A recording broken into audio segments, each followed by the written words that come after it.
What's up? This is Naked Eli, the mostly unclothed gamer, here with a legendary speedrun guide for Coastal Highway, the very last mission in ODST, and effectively my very last guide for a full mission MCC legendary run. So I hope you guys have enjoyed the series. It's been a fun year making these. Starting out, we have the first 2 grenades. Since we're going to pick up new nades anyways, we can use those to boost ourselves. We have the super engineer overshield, so you definitely don't have to worry about killing yourself. And then immediately we're going to come straight to the left. You can kill those jackals and throw some nades at them to stall them, make sure they don't hurt you. Don't worry about the brutes. This brute right here, who has either a brute shot or a carbine, will be your biggest problem at escaping and getting through this part.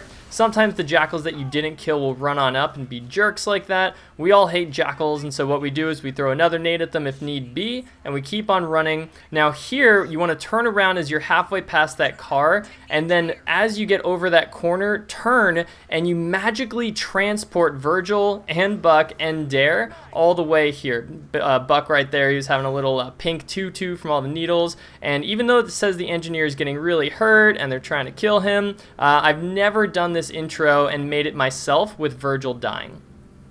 Now, as soon as Virgil touches this, we are going to be able to press a button, and so what you want to do is push Virgil, and there's sometimes that you can jump on the back of Virgil and he'll like do this really cool acceleration through the hallway, so you can save some time that way. I didn't get it in this run. Now we're gonna get on, have Buck on the back seat, come up the left side because the right side is actually got a lot more debris, and we're gonna come through here. You can go under this if you'd like, and then just park Buck right around here. What we're gonna do is we're gonna try and look for a way to pick off some grunts, and especially there's a fuel rod grunt who we really want to look out for. So I was looking around, I didn't really see him. Maybe Buck took him out, and then you can use up a couple rockets. We're gonna get plenty of rockets in this mission, and we're actually gonna give them to Buck so that he's gonna reload for us, and it's as if we never used those last 2 rockets. Some runners will go and grab the fuel rod here, but you'll see that there's plenty of fuel rod in the rest of the mission. I turned around to look because I wanted to make sure that the fuel rod grunt wasn't secretly hiding somewhere, since I hadn't actually identified it. And then you always want to rush to the next door if you can, because that's going to save you time. You don't have to worry about killing those jackals. You don't have to worry about immediately making it through here, so if you knock into some debris, that's totally okay. You don't want to get out of your warthog. What you want to do is get to this part with the brutes. Just keep driving by. The faster you are, the less likely it is that you'll take damage. And then park this way so that you can actually just get off and start to gun down all of these brutes. This is a super safe method. The brutes typically will not even get close to you. The jackals will run on up as you see here, and sometimes they'll take your shields off. But anytime you can target the brute, they're always top priority over the jackals. Now here, as Dare and the engineer approach this door, it's going to open, so you want to be ready with Buck to go on through. And then on this part, there's going to be some fuel rod grunts sitting in these towers. And so there's 4 towers total, and it's random which 2 they're in. Sometimes Buck will shoot at them, and when you look at them, usually Buck will shoot, but this time he didn't. So I actually got out and shot my rocket there. Now 3 fuel rods are going to be on the ground, so we're going to want to go out and pick those up. And if you wanted, you could have actually gone to the very first pack and picked up those fuel rods as well. I just like to clear both first and then pick up the second set, because we're going to actually have a fuel rod crate coming up in the next section. Now here you want to leave some time to set up, so you want to come to the back, put Buck right about here, park next to that other like dead warthog, and then this crate has tons of rockets in it. So notice that you can pick up the ammo from the opposite side even though you're not looking at it. And then what we're going to do is we're going to stand next to the warthog and look right under that line, sort of where those 2 lines connect, and then target the very first drone that you see. And from that angle, if you get a good hit, then they'll actually take out a huge cluster of them. Then you're going to want to drive all the way to the back. Notice how I angled the warthog. If you don't angle the warthog so that the driver's seat is against the wall, then all those drones will target you and kill you. So you want to make sure that you're parked sideways and not just vertical. And then it's again a very safe and fast method for taking out the drones. So moving on up, we're just cruising section by section. I actually could have just gone to the right here. I didn't have to go to the left. And then you hope here that Buck shoots a rocket, and there he does. But it doesn't matter either way, because we're going to repeat the strategy that we did last time, where we get onto the back of the turret, this time targeting a couple of the jackals to make sure they don't light us up while we're waiting for the brute. And then the grunts are your priority almost immediately afterwards because they can throw stickies at you and kill you, and that's really bad. So then once they're all dead, we're going to want to get in this hog immediately and move on to the next section. So far, very crispy run. And now each section always delivers the same content, so to speak. So in this section, we start to actually get a challenge with these ghosts. I like to sit back and let Buck do all the shooting down the right side as he's just chilling here, and use my rockets to try and take out as many of these ghosts as possible. Remember that fuel rod crate that I talked about? It is right on here, so you can move up, grab some of this fuel rod, and then if any of the ghosts come at you, just pull back a little bit and give yourself some room to shoot. And feel free to use your fuel rod and rockets here. We're going to get some more rockets coming up, and we're going to have tons of fuel rod for the mission, so don't worry about being low on fuel rod.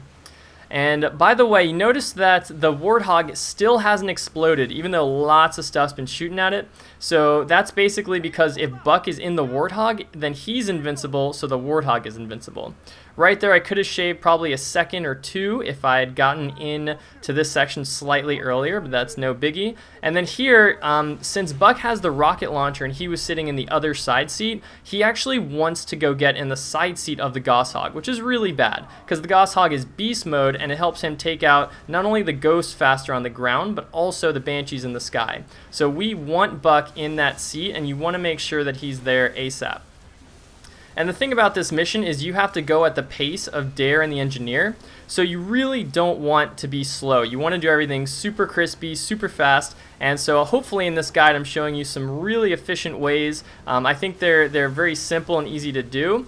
And then since there's two Goshawks here, when you get out you can actually help taking out these banshees one by one, but you don't want to stay too long. You want to immediately get back in and drive up to go protect Dare, who's going to be on the other side. You just don't want to speed ahead here because then the banshees are going to light you up. Basically, as in most of my guides, if you follow exactly what I do, then you should have no problem. And so right here, I could have gone forward slightly faster, but I wanted to make sure that all the ghosts were off our tail before I go to that section. So those little sections give you a breather. Remember how I said we go at Dare's pace? But if you actually don't go in that door and you're able to kill all the enemies in the previous section, then you can actually, take a break. There are health packs on the left in every single one of those rooms. And so this is the hardest part by far. Notice that I didn't move up until Dare was already halfway through, and I didn't attract the attention of the Wraith for at least the first 10% of the time I was here. Then once Dare is about there, passing the Wraith, that's when you want to move on up and use Dares as sort of a distraction, as cover to get you up. Dare will usually survive if Buck is able to kill things. Here I was actually a little bit late to the party. I should have had my rockets reloaded, so I got another rocket out of that ammo crate. And the whole goal here, I guess I got a little bit lucky, is that you want to be at that door as soon as it opens so you can just waltz into the tank.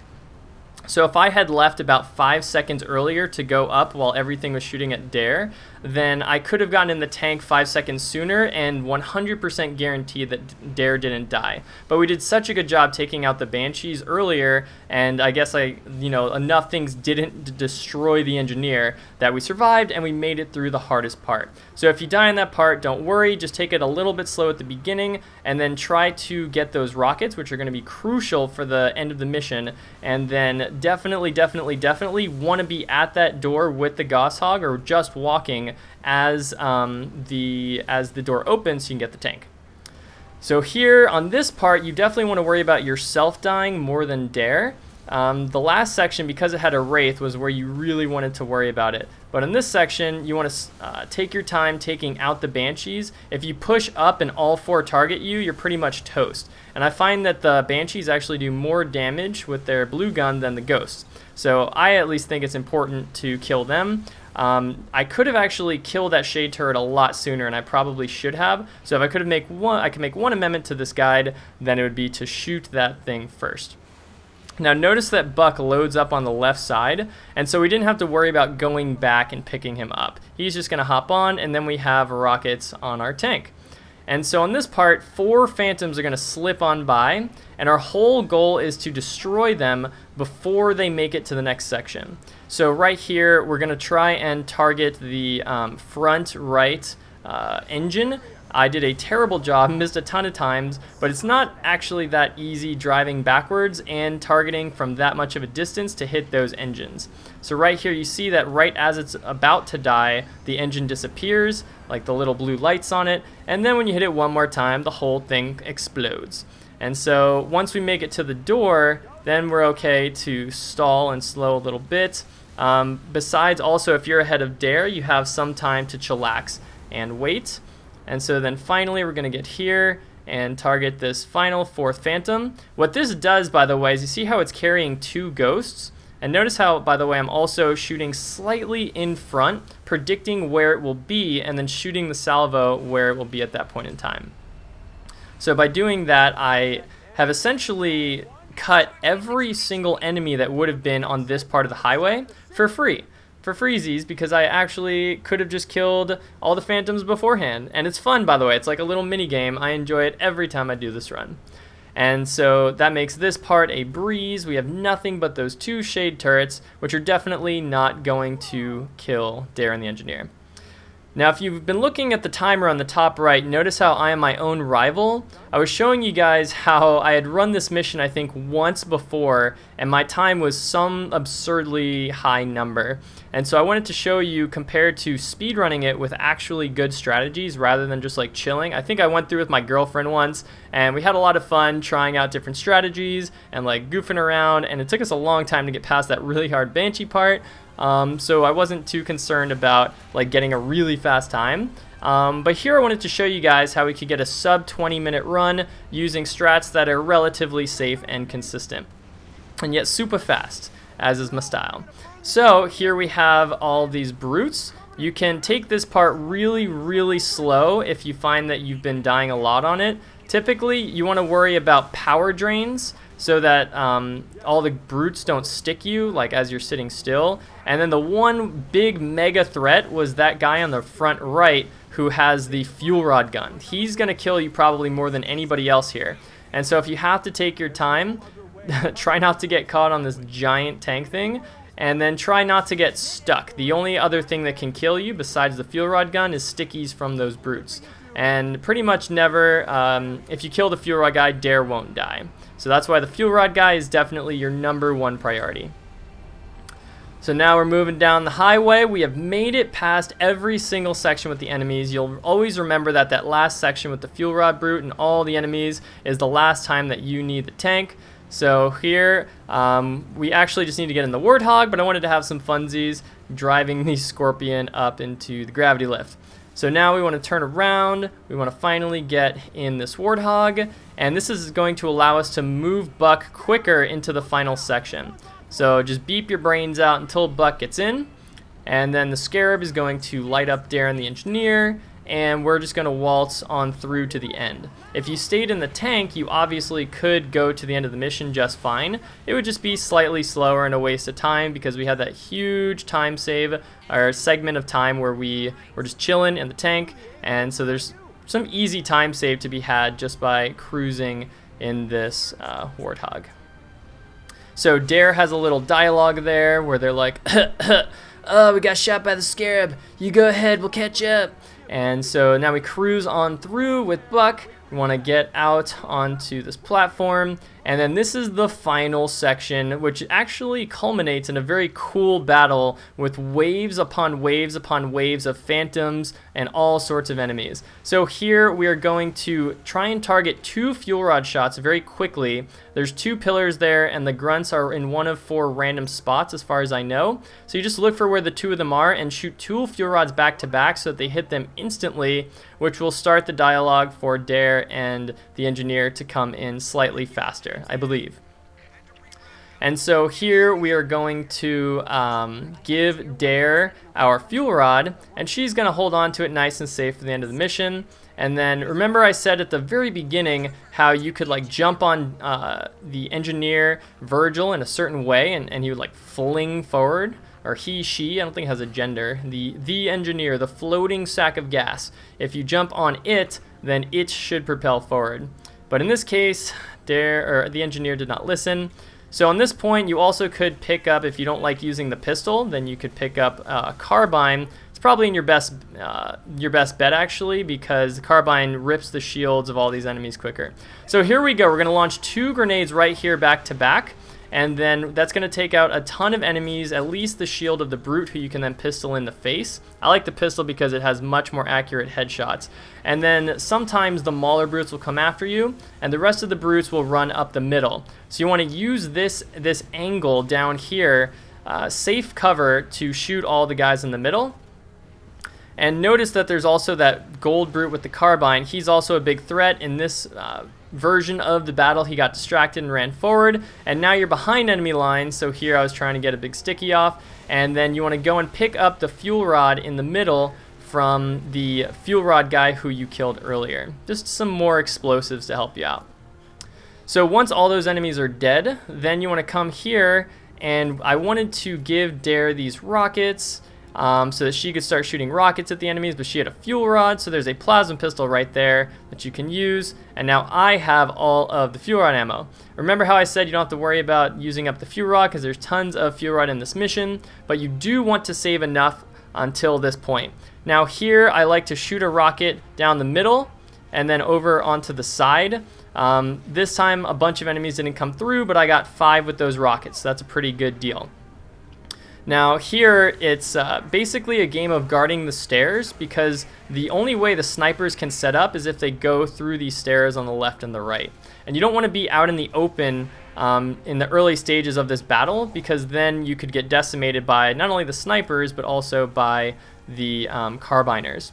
And so you can speed this up slightly faster if you are right in the middle podium before that phantom gets there to kill these 2 hunters. Notice that it took 2 rockets to kill the first one, and then only a 3rd rocket to kill the last one, because he was so close to the other one that he took massive splash damage.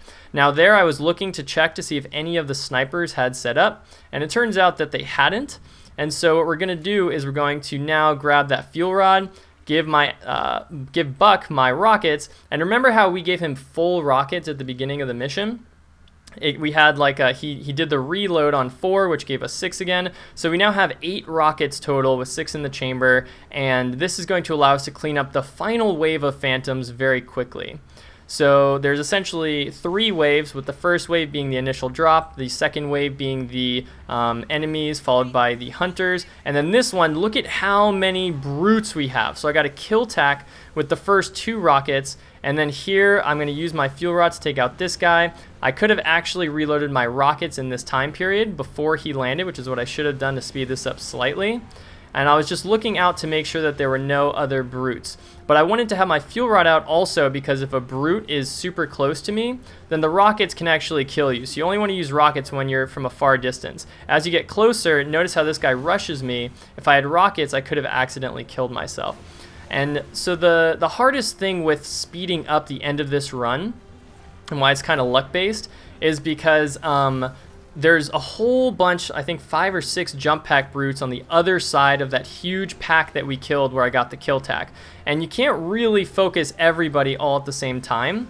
So notice here how I actually spend the time taking out the chieftain with the rockets. You also can fuel rod him and then shoot a rocket, and I think that avoids his invincibility. We had the one brute with the spiker left on the ground, and then I heard the last jetpacker, but I couldn't really see him. And so I shoot this rocket to kill him, and I think that rocket actually killed him, because notice it said checkpoint done. And so once he is dead, I was heading up anyways just to make sure I didn't get some random checkpoint. And there it is. I confirm that his body is on the ground. He is effectively deceased. And so try not to get hit by any of the Wraith Blasts if you're chilling up here. I was using this just to quickly get over to the end, because I saw that Mickey and Dutch and Romeo were coming in to save the day. And this is going to give us a sub 1930 coastal highway, which is actually blazing fast. The world record is like in the 18 minutes, I believe. So this is super, super close. And that's the end of the run, and that's the end of my legendary world record speedrun guides until Halo 5. Next up, I'll be unleashing some guides to help you with all the hardest tricks across all of the games. Oh, I also have a Halo 2 full game legendary speedrun without shooting. That was a lot of fun. I'll upload that soon as well. So I hope you guys enjoyed the videos in the series. I'll catch you next time. Peace.